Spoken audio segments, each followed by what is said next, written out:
अस्सलाम वालेकुम। हमने पिनाइल इम्प्लांट की सर्जरीज की तो बहुत सारे दोस्तों ने रिक्वेस्ट की कि हम थोड़ा सा डिटेल में बताएं कि पिनाइल इम्प्लांट के लिए हम सर्जरी में क्या क्या स्टेप्स करते हैं। तो हम अभी आपको थोड़ी सी चीज़ें डिटेल में बताने लगे हैं। जिस दिन हमने पिनाइल इम्प्लांट की सर्जरी करनी होती है, क्योंकि इम्प्लांट में इन्फेक्शन के चांस बहुत होते हैं, तो हम ऑपरेशन थिएटर को कार्बोलाइज करते हैं और उसकी फ्यूमिगेशन करते हैं, मुकम्मल स्टेरिलाइजेशन, दोबारा एक दफ़ा पूरे ओटी को तैयार करते हैं। और उसके बाद जो हम इसके लिए यूज़ करते हैं ड्रैप्स, वो हम डिस्पोजेबल्स यूज़ करते हैं। जो आम रेगुलर शीट्स जो हम ऑटोक्लेव करते हैं वो नहीं करते। और ऑटोक्लेव से पहले हम इंस्ट्रूमेंट्स को पहले अच्छी तरह रिंस करते हैं, उसके बाद उसको हम ऑटोक्लेव करते हैं। और हम अपने इंडिकेटर्स जो हमारे पास होते हैं, स्टेडी टेप, स्टेडी गेज वगैरह, उसके ऊपर हम चेक कर लेते हैं कि सही सामान ऑटोक्लेव हो गया है।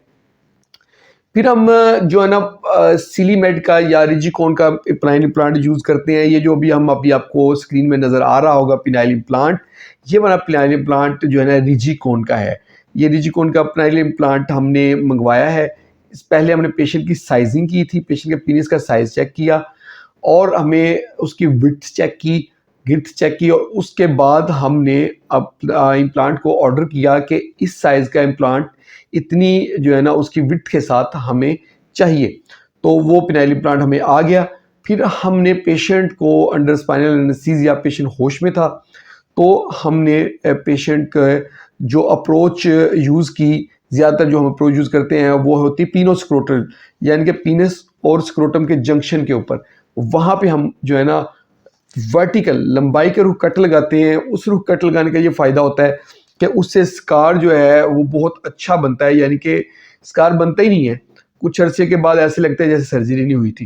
तो इस वजह से बहुत अच्छा है। दूसरा, इसमें इम्प्लांट को लगाने के लिए बहुत आसानी होती है। और आगे से अगर हम टिप वाला मेथड यूज़ करें तो उसमें जो कॉम्प्लिकेशंस होती हैं इरोजन की, वो नहीं होती।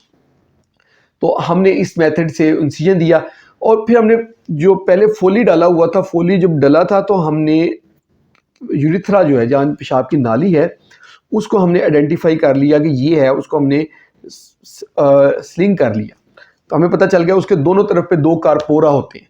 तो ये दोनों कारपोरा जो हैं, कारपोरल बॉडीज, ये पाइप की तरह होते हैं और इसके अंदर ब्लड होता है।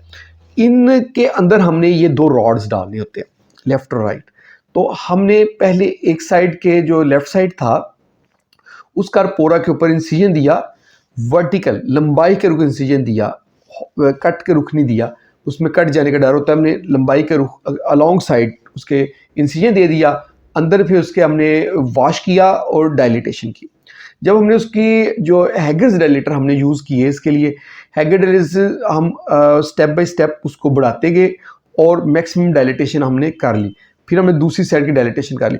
हमने इसके बाद जो हमारा इम्प्लांट था उसको हमने एंटीबायोटिक सॉल्यूशंस जो है उसमें रखा। तो दोस्त पूछते थे कौन सा एंटीबायोटिक इसके लिए बेस्ट होता है। देखिए, वैंकोमाइसिन बड़ा अच्छा है इम्प्लांट की इन्फेक्शन को रोकने के लिए, कोई भी इम्प्लांट है।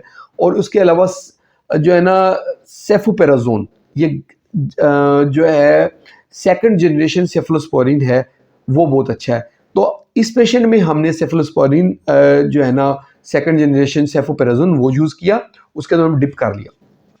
और एक सोल्यूशन हमने बनाया हुआ था, उससे हमने ये कारपोरा जो हमने वॉश किए थे, इसके अंदर इरिगेशन कर दी एंटीबायोटिक से। फिर हम जब इसको डालने लगे तो हमने दोबारा फिर जो है ना डायलेट किया कारपोरास को। फिर हमने पिनाइल इम्प्लांट को पहले ऊपर की तरफ डाला, ऊपर की तरफ डाल के फिर हमने नीचे की तरफ डाला और कारपोरल बॉडीज़ जो हैं उसको हमने वाइकल जो है उसके साथ स्टिच कर दिया। वाइकल्स का स्टिच करने के बाद ऊपर से हमने फेशिया को बंद किया और स्किन को क्लोज करके फ्लफी ड्रेसिंग कर दी। तो इस तरह हमने पिनाइल इम्प्लांट की ये सर्जरी की। होप आप लोगों को कुछ कंसेप्ट इसमें क्लियर हो गए होंगे।